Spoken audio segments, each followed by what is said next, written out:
मैंने अपने कजन के साथ मिलकर तांगजिंग के 11वें पौंड में क्रैब फार्मिंग मैनेज की थी। ऑटम हार्वेस्ट में हमने पूरे 3 मिलियन युआन कमाए, लेकिन उसने मुझे सिर्फ 50,000 युआन ट्रांसफर किए। उसने ठंडे अंदाज में कहा, पॉन्ड्स और कैपिटल मेरे थे, तुम तो बस नेट्स डालते थे। मैंने फोन की स्क्रीन पर अमाउंट देखा। ना मैंने मना किया, ना प्रोटेस्ट किया, बस चुपचाप पैसे एक्सेप्ट कर लिए। और उसी मोमेंट मैंने पूरे गांव का सबसे बदबूदार अबैंडन्ड पॉन्ड रेंट पर ले लिया। अगली गर्मियों में उसका पॉन्ड मरे हुए क्रैब्स से भर गया था। सड़ांध इतनी भयानक कि आसपास का इलाका बदबू से भर गया और मेरा पॉन्ड जिंदगी से भरा हुआ।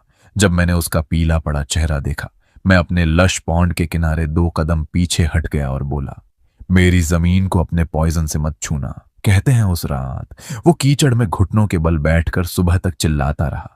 उसे समझ ही नहीं आया मेरे क्रैब्स इतने परफेक्ट कैसे ग्रो कर रहे थे।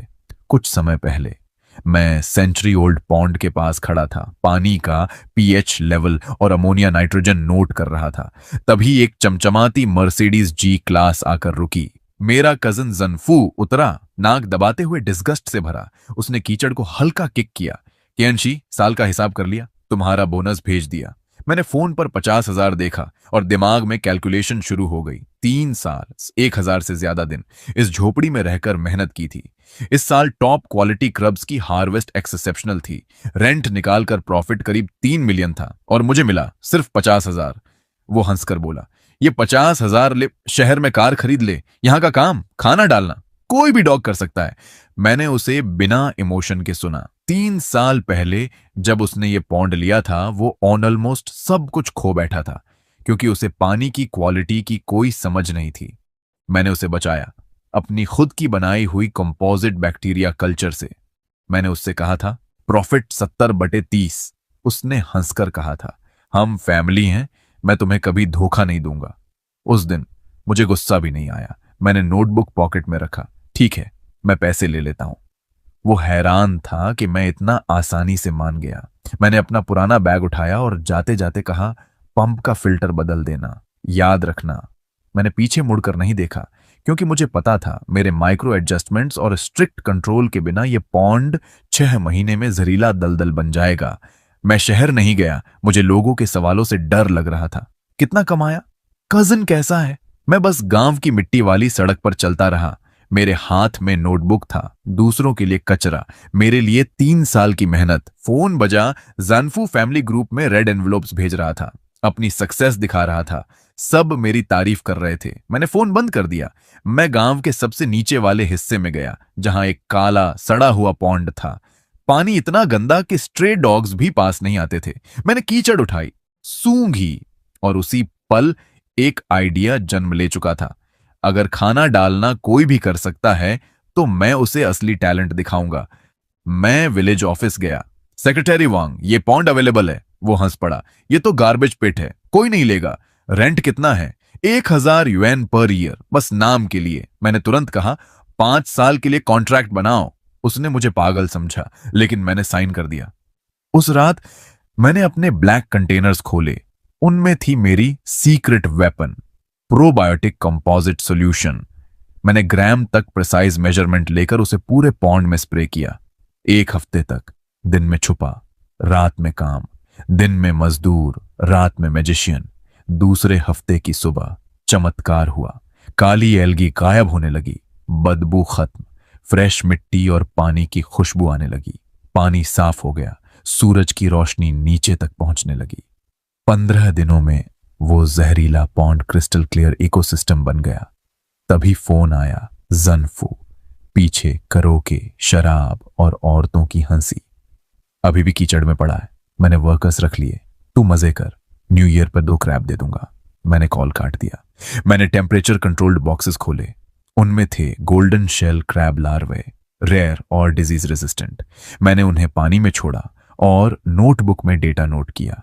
सुबह की धुंध में घर लौटते हुए मुझे एहसास हुआ, अब पीछे कुछ नहीं बचा। सेविंग्स खत्म, हर रात स्ट्रगल, लेकिन एक चीज बची थी, मेरी स्किल और मेरी सेल्फ रिस्पेक्ट। घर पहुंचा, खाने की खुशबू आ रही थी।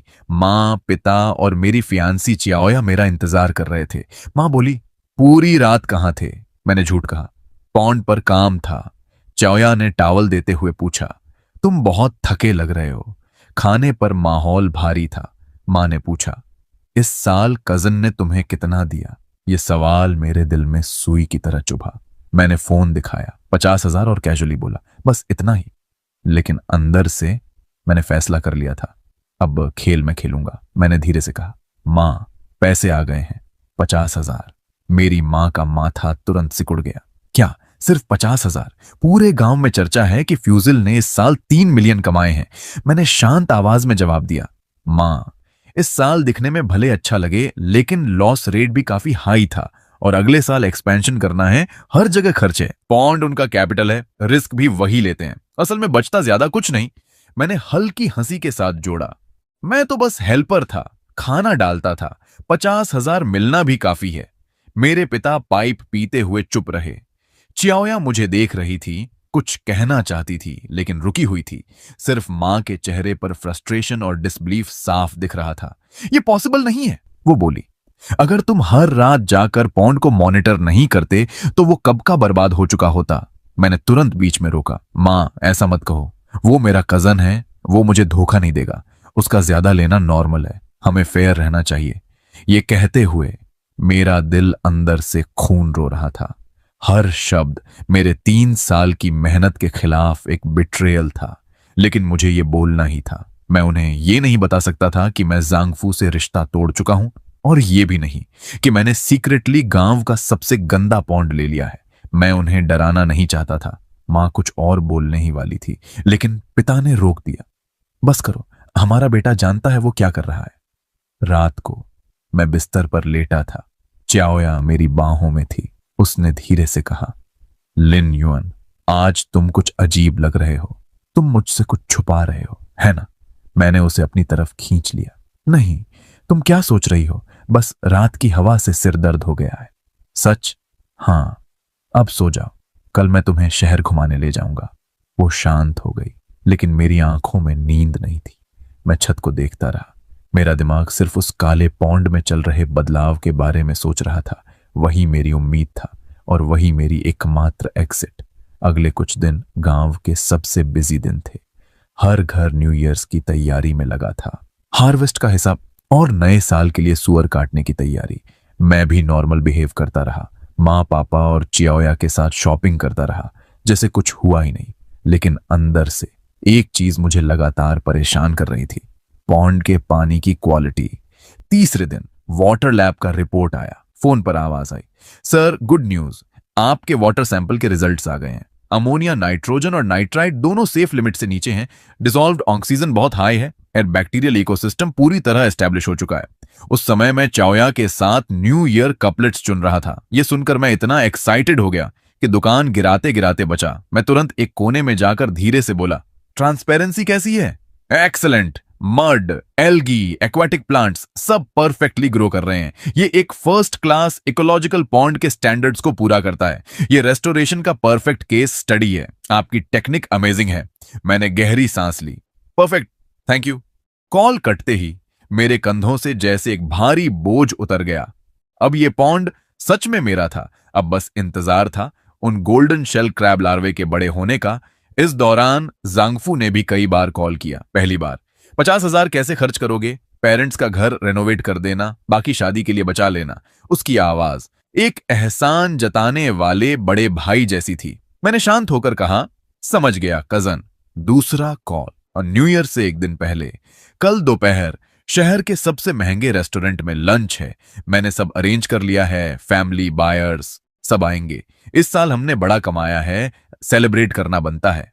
मैं समझ गया वो बस शो ऑफ करना चाहता है, अपनी सक्सेस दिखाना और मुझे एग्जाम्पल बनाना। मैंने कहा, घर थोड़ा मैसी है, लेकिन उसने काट दिया, बहाने मत बना, कल जल्दी आना, गेस्ट्स को रिसीव करना है। कॉल कट गया। मैं हल्का सा हंसा। ड्रामा खेलना है तो ठीक है, खेलते हैं।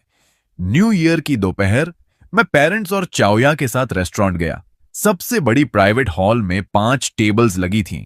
अंदर जाते ही मैंने झंगफू को देखा, मेन टेबल पर बड़े बायर्स के साथ हंसते हुए। हमें देखकर उसने कहा, अरे, छोटे भाई की फैमिली आ गई, आओ बैठो। उसकी नजर मेरे पेरेंट्स के साधारण कपड़ों पर घूम रही थी, पूरी एरोगेंस के साथ। वो मेरे पास आया और एक औरत की तरफ इशारा किया। ये तुम्हारी भाभी लिली है। सबकी नजरें मुझ पर थीं।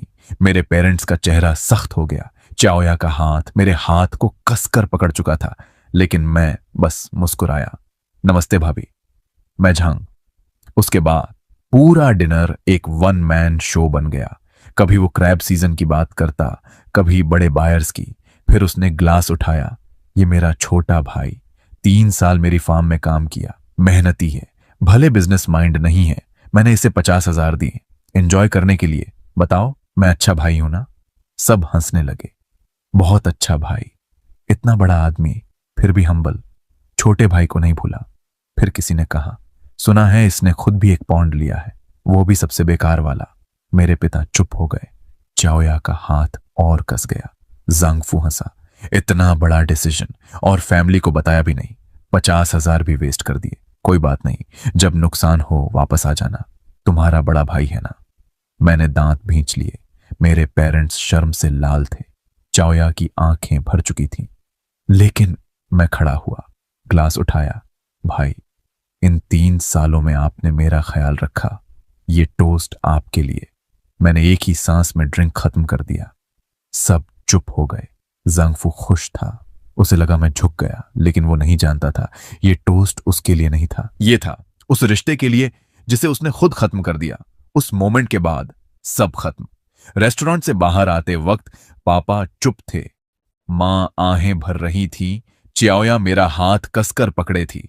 घर के पास पहुंचकर मैंने कहा, मां, पापा, आज आपको शर्मिंदगी झेलनी पड़ी, माफ करना। मां बोली, पैसों की चिंता मत कर, जरूरत हो तो हमें बताना। पापा बोले, लोग क्या कहते हैं फर्क नहीं पड़ता, फैमिली साथ है, बस वही काफी है। चाओया ने कहा, तुम जो कर रहे हो मैं हमेशा तुम्हारे साथ हूं। उनकी बातें सुनकर मेरा दिल गर्म हो गया और मेरा रिजॉल्व और मजबूत। मैंने धीरे से कहा, मुझ पर भरोसा रखो, बस थोड़ा वक्त दो। आज जो इज्जत गई है मैं उसे पूरी तरह वापस लेकर आऊंगा। मैं अकेला आंगन में खड़ा रहा। तभी फोन वाइब्रेट हुआ। मेरे पॉन्ड के नीचे लगे अंडर वाटर कैमरा से अलर्ट आया। मैंने ऐप खोली और स्क्रीन पर दिखा क्रिस्टल क्लियर पानी, लहराती एक्वाटिक प्लांट्स और उनमें छिपी हुई नई जिंदगी। पानी के अंदर एक्वाटिक प्लांट्स के बीच golden shell first generation baby crabs, सिक्के जितने छोटे, बेहद एनर्जी के साथ खाना ढूंढ रहे थे। ये सीन देखते ही मेरे अंदर एड्रेनालिन की एक नई लहर दौड़ गई। अगले कुछ महीनों में मैं बिल्कुल पहले जैसा ही बिहेव करता रहा। स्प्रिंग आते ही गांव फिर से एक्टिव हो गया। लोग पूछते, इस साल क्या करने वाले हो? मैं हर बार वही पुराने एक्सक्यूजेस देकर बात टाल देता। कुछ लोग मुझ पर तरस खाते, कुछ मजाक उड़ाते। तुम्हारा कजन भले सख्त है लेकिन पैसा देता है, तुम उस बदबूदार पौंड में क्यों अटके हो? आजकल एक्वाकल्चर आसान नहीं है, किसी स्ट्रांग सपोर्ट के साथ रहना बेहतर है। ये सारी बातें एक कान से अंदर जाती और दूसरे से बाहर।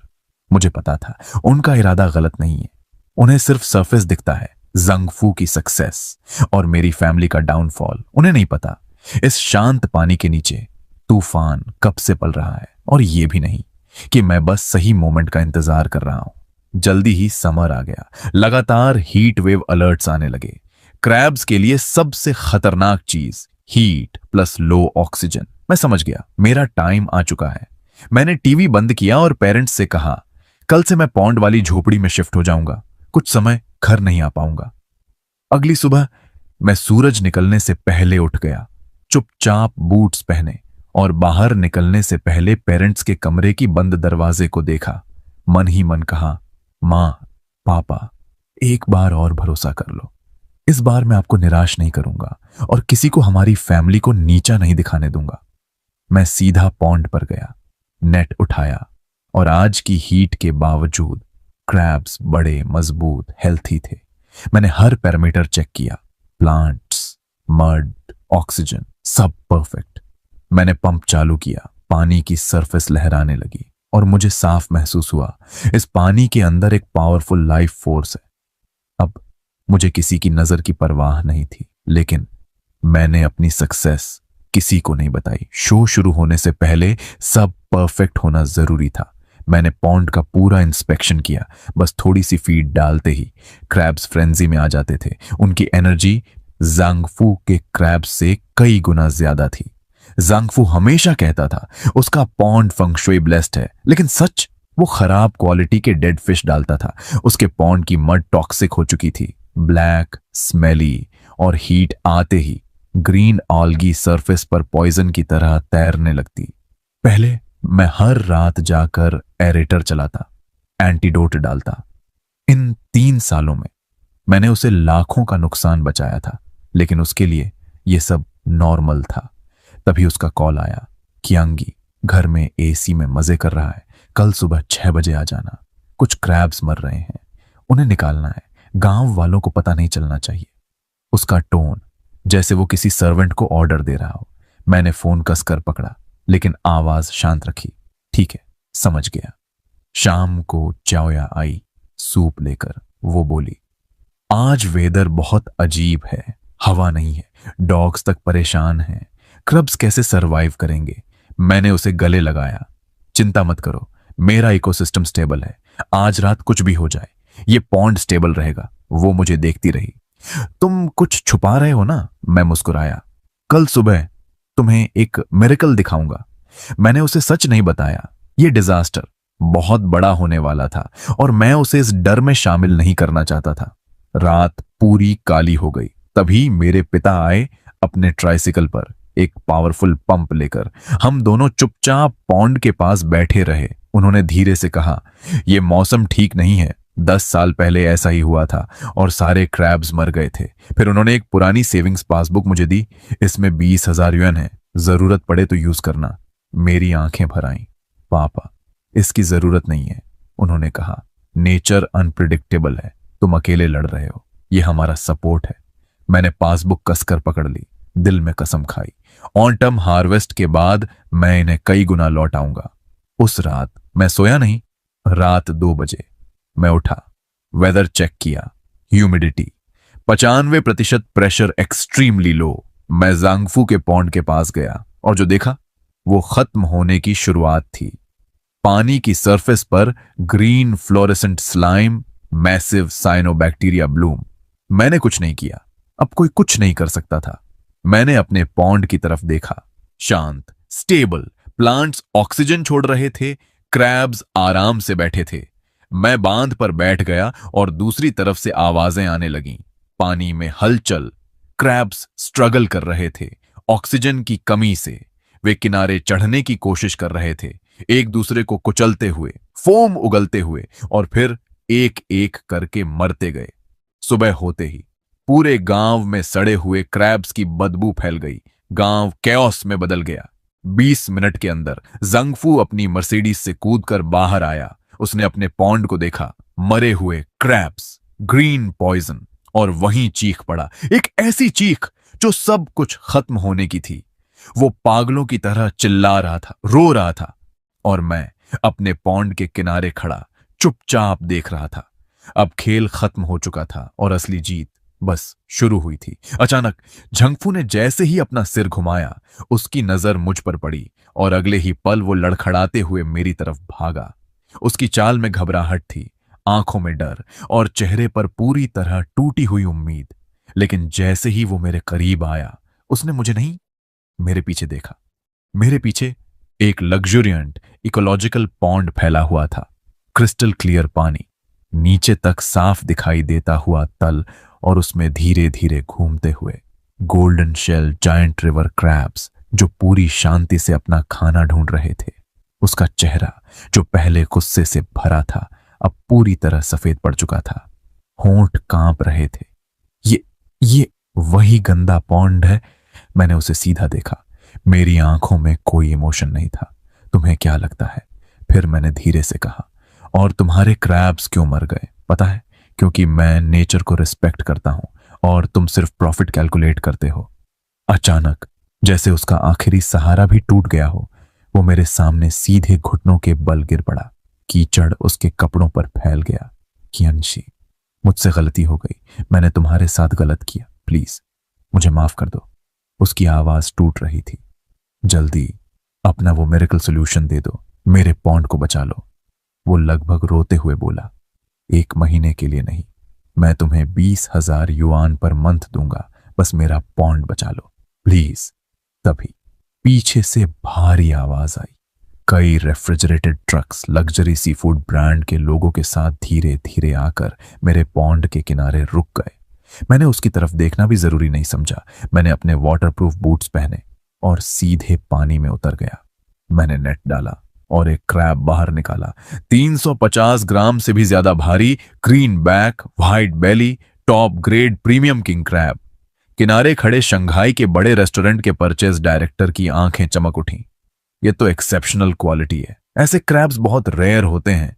मैंने वो क्रैब उसके हाथ में दिया, फिर धीरे से मुड़कर जंगफू की तरफ देखा। वो अभी भी जमीन पर गिरा हुआ था। मेरी आवाज बिल्कुल ठंडी थी, 2 कदम पीछे हटो। तुम्हारे पॉन्ड के ब्लू एल्गी टॉक्सिन्स मेरे इकोलॉजिकल पार्क को कॉन्टेमिनेट कर सकते हैं, मैंने बिना रुके आगे कहा। और हां, मेरे सारे क्रैब्स पहले ही प्री बुक हो चुके हैं। अपने 20,000 युएन बचाकर रखो, पेनल्टी भरने के काम आएंगे। ये कहकर मैंने उसे एक बार भी और नहीं देखा।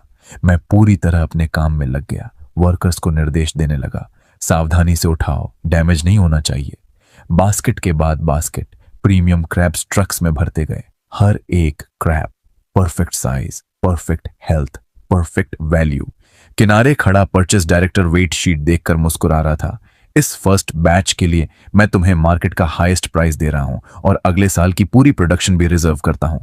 मैंने उसका हाथ मजबूती से थामा। डील। उसी मोमेंट 1 मिलियन युएन का एडवांस पेमेंट सीधे मेरे अकाउंट में ट्रांसफर हो गया। मैंने फोन की स्क्रीन देखी, डिजिट्स की लंबी लाइन, और मेरे होंठों पर हल्की मुस्कान आ गई। ये सिर्फ पैसा नहीं था, ये मेरी आजादी थी, मेरी मेहनत का रिजल्ट और मेरी पहचान। दूसरी तरफ जंगफू पूरी तरह कीचड़ में गिर चुका था। वो बस देख रहा था। एक एक करके ट्रक्स मेरे पॉन्ड से निकलते जा रहे थे। तभी उसका फोन बजा, एक के बाद एक कॉल्स। अगर तुम डिलीवरी नहीं कर पाए तो कॉन्ट्रैक्ट के हिसाब से ट्रिपल पेनल्टी देनी पड़ेगी। कॉल कट गया। उसकी आंखों में जो डर था वो अब टूट कर बिखर चुका था। उसने इस साल बड़े कॉन्ट्रैक्ट साइन किए थे क्योंकि उसे लगा था सब कुछ पहले जैसा ही होगा, लेकिन अब उसके पास था टॉक्सिक पानी, डेड क्रैब्स और करोड़ों की पेनल्टीज।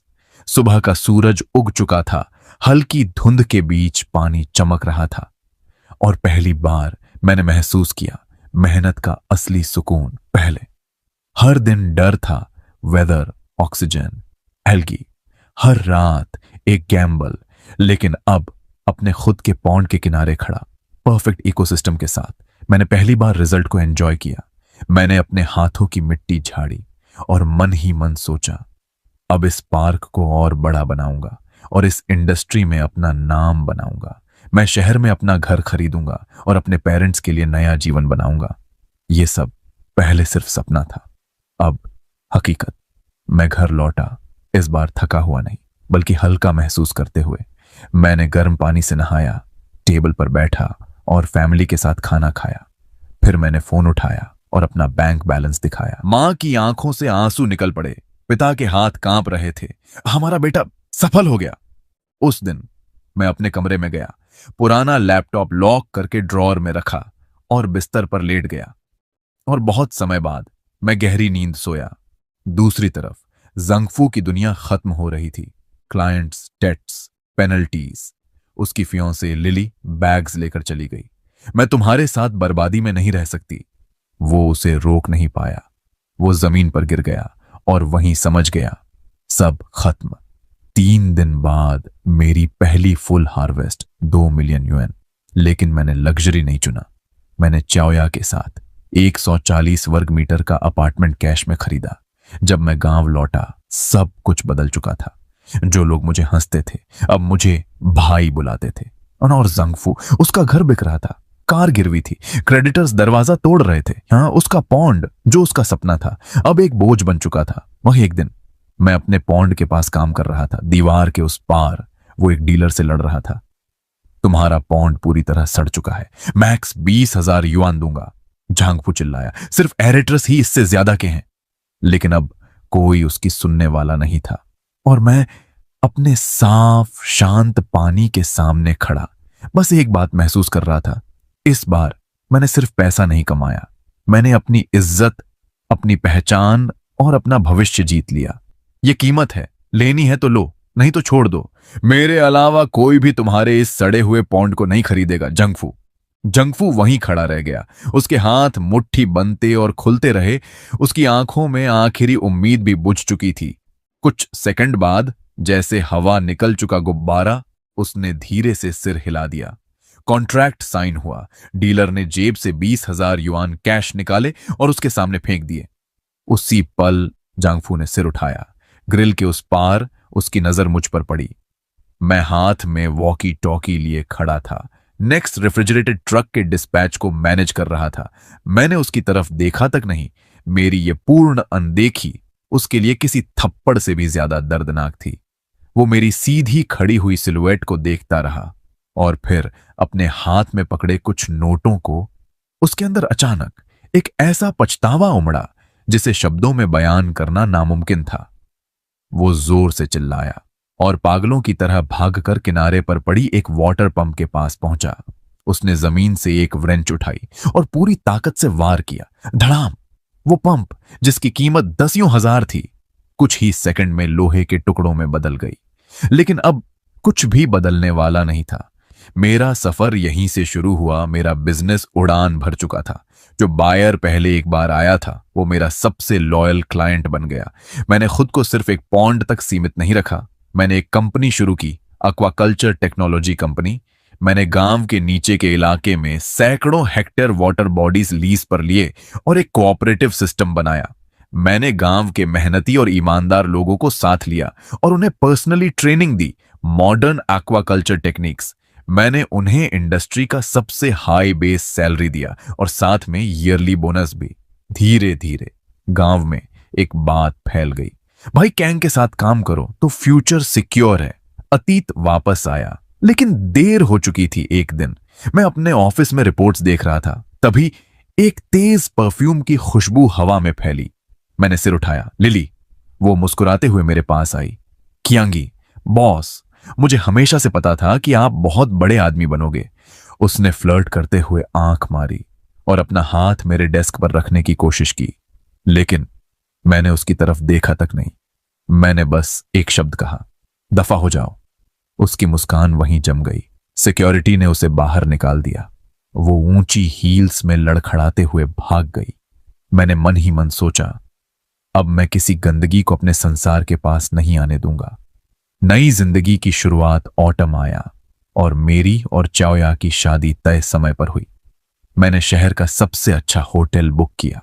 कार प्रोसेशन पूरे गांव से होकर सिटी तक गया। सब कुछ ग्रैंड था।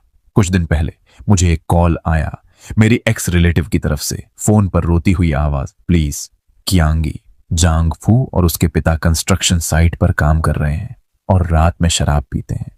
वो बर्बाद हो रहा है, क्या तुम उसकी मदद कर सकते हो? मैंने शांत आवाज में जवाब दिया, जिस दिन तुम सबने मुझे इंसल्ट किया था, उस दिन मदद क्यों नहीं की? मैं कोई चैरिटी नहीं हूं। उसने जो रास्ता चुना है, अब उसे खुद भुगतना होगा। मैंने कॉल काट दिया और नंबर ब्लॉक कर दिया। शादी का दिन, वेडिंग डे, हॉल बड़े बड़े गेस्ट से भरा था। मैंने चाओया को उसकी व्हाइट वेडिंग ड्रेस में उठाया और हम अपलॉज के बीच कार से उतरे। उसी वक्त मेरी नजर सड़क के उस पार गई। एक आदमी गंदे कपड़ों में, बिखरे बाल, इलेक्ट्रिक पोल के पीछे खड़ा था। जंगफू। वो फायरवर्क्स को देख रहा था। उसकी आंखों में झेलसी और गहरा डिस्पेयर। मैंने बस एक पल उसे देखा और फिर नजर हटा ली। मैंने अपनी वाइफ को गले लगाया और उसे गहराई से किस किया। आखिरी सच्चाई, कुछ ही समय में विंटर आ गया। बाहर बर्फ गिर रही थी, अंदर हीटर चल रहा था। चाओया का पेट अब गोल हो चुका था। वो मेरे कंधे पर सिर रखे बैठी थी। पास में मेरे पेरेंट्स हंसते हुए हमारे फ्यूचर बच्चे का नाम सोच रहे थे। टीवी पर न्यूज चल रही थी, हाल ही में पुलिस ने इलीगल गैम्बलिंग रैकेट पकड़ा है। स्क्रीन बदली, हैंडकफ्ड क्रिमिनल्स दिखाए गए। एक चेहरा मेरी नजरों में अटक गया। जंगफू, और भी ज्यादा टूटा हुआ, आंखों के नीचे काले घेरे, जैसे जिंदा लाश। न्यूज में बताया गया वो भारी कर्ज में डूब गया था और फिर फ्रॉड और इलीगल गैम्बलिंग में शामिल हो गया। अब वो शायद जिंदगी भर जेल में रहेगा। मैंने उसे देखा, लेकिन मुझे कोई खुशी नहीं हुई, सिर्फ शांति, क्योंकि जो खुद कीचड़ में डूबना चुनता है उसे कोई नहीं बचा सकता। मैंने टीवी बंद किया और एक लाइट एंटरटेनमेंट शो लगा दिया। घर में फिर से हंसी गूंजने लगी। मैंने धीरे से अपना हाथ चाओया के पेट पर रखा। अंदर बेबी की हलचल महसूस हुई, जैसे एक नया इकोसिस्टम जन्म ले रहा हो, जीवन से भरा हुआ, एनर्जी से भरा हुआ। मैंने मजबूती से अपनी जिंदगी की स्टीयरिंग पकड़ ली, क्योंकि अब मेरे सामने रास्ता पूरी तरह खुला था।